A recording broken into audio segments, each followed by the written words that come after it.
Back tayo. Jowa kita eh. Ay, Di ba? ganun ba? Jowa kita. Guys, good luck ha. Ito na yung unang tanong. Top 6 answers on the board.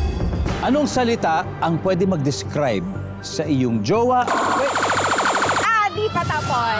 Di pa tapos. Okay. Jack. Pangit. Pangit. Ito ha. Salita na pwede mag-describe sa iyong jowa at sa bagong ihaw na isda. Oh, pwede. Pwede, di ba? Pwede. Pangit ang pagkaihaw. Survey says, wala. Hazel, again, we need specific terms, ha? Jowa Salita ang pwede mag-describe sa iyong jowa at sa bagong ihaw na isda. Masarap. Sorry. Top answer. Top answer! Nandiyan ba ang masarap? Yep. Yes!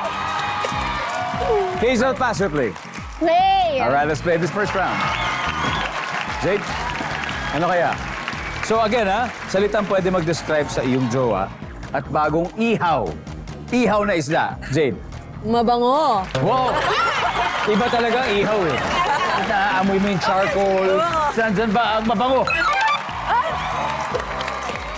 Naku, Dong. Miss Cookie, nag-iihaw po ba kayo? Medyo. Ano pong salita ang pwedeng mag-describe sa inyong jowa at sa bagong ihaw na isda? Sunog. Sunog! Ayun! Pwede. Di ba? Pag nag-iihaw ka, sunog. Lalo na siguro pag yung jowa mo sa arawan nagtatrabaho, parating sunburn. Wala ito pwede yan. So nandyan ba ang sunog? Oh. Top answer! Top answer! Sue, here we go. Alam ko, kuha-kuha mo na to. Kasi sabi mo, nag-got it. Salita na pwede mag-describe sa iyong jowa at bagong ihaw na isda. Mainit. Mainit. Nandyan ba ang mainit? Hazel, salita na pwede mag-describe sa iyong jowa at bagong ihaw na isda. Maganda or gwapo? Maganda tignan. Maganda tignan, maganda or guwapo. Wala. Jade, ano pa? Malansa. Malansa. Nandiyan ba ang malansa? Wala. Oh, pwede na kayo mag-huddle. Naku, napunta sa Miss akin. Lugie again. Sure. Salita na pwede mag-describe sa iyong jowa at bagong ihaw na isda. Go for it, Cookie. Hilaw? Ano ba yun? Hilaw! Kung kanina, sunog. Ngayon naman hilaw. Wala na. Nonsense lang. Wala na kayo. Ayan na naman yung jowa mong hilaw. Nandiyan ba? Wala. Danny, Wala niyan. what do you think? Salita na pwede mag-describe sa iyong jowa at bagong ihaw na isda. Sariwa or fresh.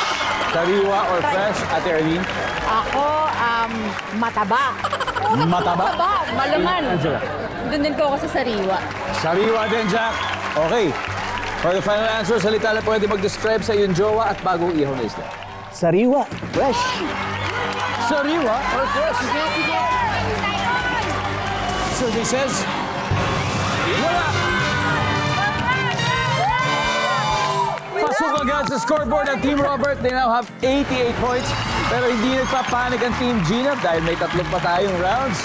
Samantala, may mga sagot pang hindi nahuhula ng ating players at bibigyan natin ng chance sa ating studio audience na manalo ng...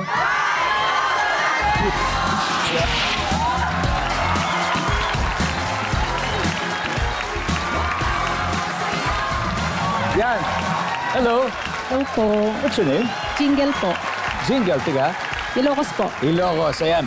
So, Jingle, ano salita pwede mag-describe sa iyong jowa at bagong ihaw na isda? Matinik.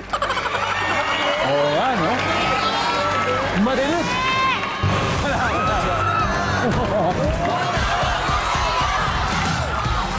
All right, let's do it. Game, Hello name, po. name, please. Donna po. Donna, okay, Donna.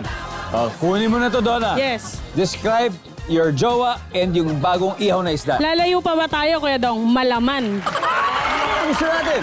Malaman! Mamaya. Tignan muna natin number 6. And number 5. Juicy.